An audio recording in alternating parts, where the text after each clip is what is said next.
नमस्कार, प्रणाम गुरुजी, प्रणाम।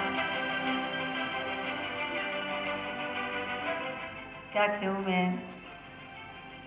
इतना अच्छा प्रोग्राम कर रहे हैं और इतने बच्चों को मान सम्मान दे रहे हैं, उनका हौसला जारी कर रहे हैं। ये बहुत बड़ी बात है और बहुत जिगर चाहिए, इसके लिए हिम्मत चाहिए कि छोटे छोटे बच्चों को और लाके और उनको सम्मान करना, उनको आगे बढ़ाने का जो बीड़ा उठाया है, तो इसके लिए मैं इनको बहुत बहुत धन्यवाद देना चाहती हूँ।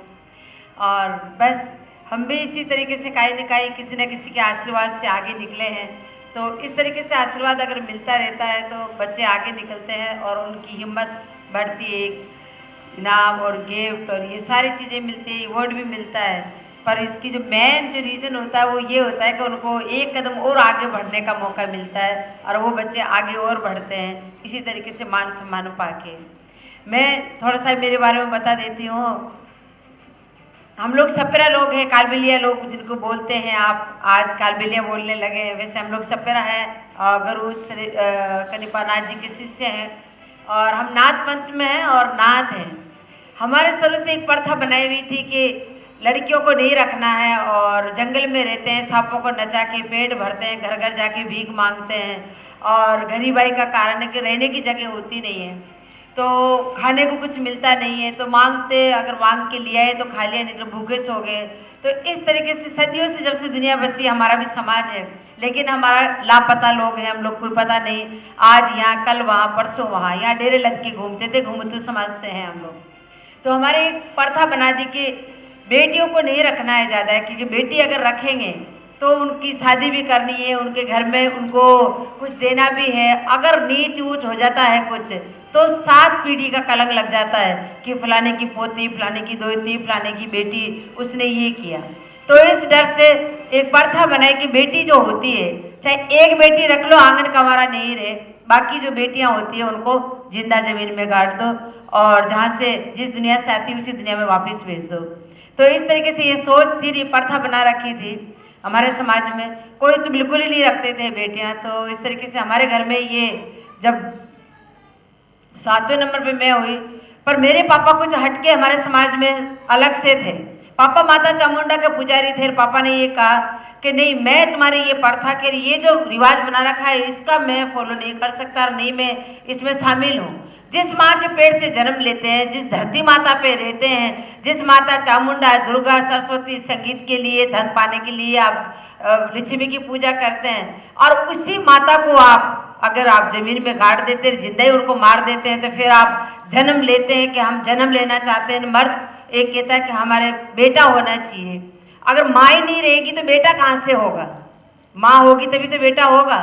तो इस तरीके से मेरे पापा बिल्कुल समाज से, मेरे दादा की यहाँ से घर से अलग आके रहने लगे अजमेर। मेरे पापा की 3 बेटियाँ हुई स्टार्टिंग में और 3 बेटे हुए। फिर 5 साल बाद फिर मेरा जन्म हुआ और उस रोज धनतेरस थी और मेरे पापा शहर में चले गए कुछ गाँव डानी कुछ लेने के लिए सामान पूजा का। और शाम की 7 बजे में हुई और समाज की जो औरतें जो जन्माती दाई माई जिसको बोलते हैं, वो दाई माई का कहने की तो पहले 3 बेटियां हैं और माँ को बताओ नहीं। मेरी माँ को कुछ नहीं बताया कि लड़का हुआ या लड़की, और वो औरतें मेरे को ले जाके जंगल में जमीन में गाड़ दिया। गाड़ने के बाद जब पता चला, मेरी माँ को पता नहीं चला कि घंटा भर हो गया, मेरी बेटी को लाया नहीं, बेटा हुआ या बेटी पता है भी नहीं। तो मेरी मौसी से पूछा मेरी माँ ने कि भाई बेटा हुआ या बेटी? बोले बेटी हुई थी, उसको जमीन में गाड़ दिया। तो मेरी माँ रोने लगी कि हम तो इस प्रथा से अलग हैं, हटके हैं एकदम, हम माता की पूजा करते हैं, ये हमारे साथ क्यों हुआ? तो रो रो के पूछने लगी, औरतें धमका के चली गई। स्टोरी बहुत लंबी है और कार्यक्रम अभी स्टार्ट हुआ तो मैं नहीं चाहती कि ज़्यादा टाइम लो। तो बस इसीलिए बताना चाहती हूँ थोड़ा सा कि बच्चियाँ थोड़ी आगे बढ़े और हिम्मत करके। तो मेरी माँ हिम्मत नहीं हारी और समाज से नहीं डरी, नहीं उन औरतों से डरी, और मेरी मौसी से पता लेके, और मैं शाम की 7 बजे हुई थी, 7 बजे गाड़ा मेरे को, रात की 12 बजे मेरी माँ और मेरी मौसी छुप छुपा के, और वो जंगल में जाकर मुझे जब खोद के निकाला, मेरी मौसी ने कहा कि मर गई होगी अब तो जमीन में गड़ने के बाद में। मेरी माँ ने कहा कि नहीं, अपन घास फूस डालते हैं ऊपर, सांस तो चल ही रही होगी। और मेरी आत्मा कहती है, मेरा विश्वास कहता है कि मेरी बेटी मुझे जिंदा मिलेगी। और जब मेरे को खोद के निकाला तो वह सांसें चल रही थी और मेरी माँ का विश्वास जीता और मैं मेरी माँ को जिंदा मिली। तो मैं वो मेरी माँ का विश्वास था, वो मेरी माँ की एक आत्मा की धड़कन और एक सुनवाई थी। मैं हर माँ को यही कहना चाहूँगी, हर बेटियों को मैं यही कहना चाहूँगी कि आप भी कन्या भ्रूण हत्या ये चलता है, ये सब कुछ प्रोग्राम में होते हैं, ये अनाउंस होता है बड़ा बड़ा, लेकिन आप माता और पिता ठान ले कि हमारे घर में चाहे वो हिंदुस्तानी बेटा हो चाहे बेटी हो, राजस्थानी हिंदुस्तानी एक नागरिक आ रहा है, उसका ढंग से वेलकम करो। बेटी और बेटे में फ़र्क मत समझो। बस तो आप बेटियों की पूजा करो और बेटियों को आगे बढ़ाओ। मैं तो यही कहना चाहती हूँ कि मेरे माता पिता जैसे आप भी माता पिता बन जाए तो आप आगे बेटियाँ आपके लिए नाम कर सकती हैं। धीरे धीरे करके मैं प्रोग्राम स्टार्ट किया तो सबका आशीर्वाद मिलता था मुझे कि ये लड़की बहुत आगे जाएगी, बहुत आगे जाएगी। समाज के लोग मुझे समाज से बाहर करते थे, बहुत बुरा बुरा नाम देते थे कि ये लड़की नाचती है, ये लड़की जमीन में से निकाली हुई है, ये लड़की कौन। मेरे पापा एक ही कहते हैं कि मेरी बेटी धरती माता की बेटी है, अपना कोई हक नहीं है, अपने सिर्फ इसकी पूजा कर सकते हैं या फिर इसको। समाज के लोग कभी मेरे को मान सम्मान नहीं दिया, वो बहुत बुरे बुरे नाम देते थे, लेकिन मेरे पापा और मेरी मम्मी ने हिम्मत नहीं हारा और मैं समझने के बाद में मैंने हिम्मत नहीं हारी। बहुत सारी बातें मुझे मिलती थी लेकिन मैंने पीछे घूम के नहीं देखा। जो भी बड़े आदमी मिलते, महारानी गायत्री देवी, राजीव गांधी, जो भी मिले, लता जी, जो भी मिले, बोले ये लड़की बहुत आगे आगे जाएगी, आगे जाएगी, आगे जाएगी।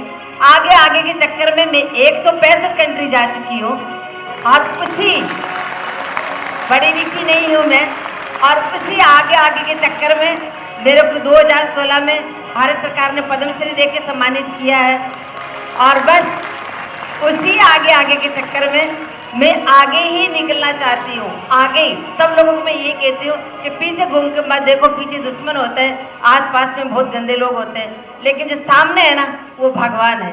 वो एक बार ही हाथ पकड़ता है, चाहे आप डॉक्टर बनो, चाहे इंजीनियर बनो, चाहे आप कुछ भी बनो, चाहे कलाकार बनो, बस एक बार आपको चांस मिले, हाथ पकड़ो, हाथ कभी मत छोड़ना और आप चलते रहो, आगे चलो, आगे चलो, आगे चलो। जय हिंद, जय भारत।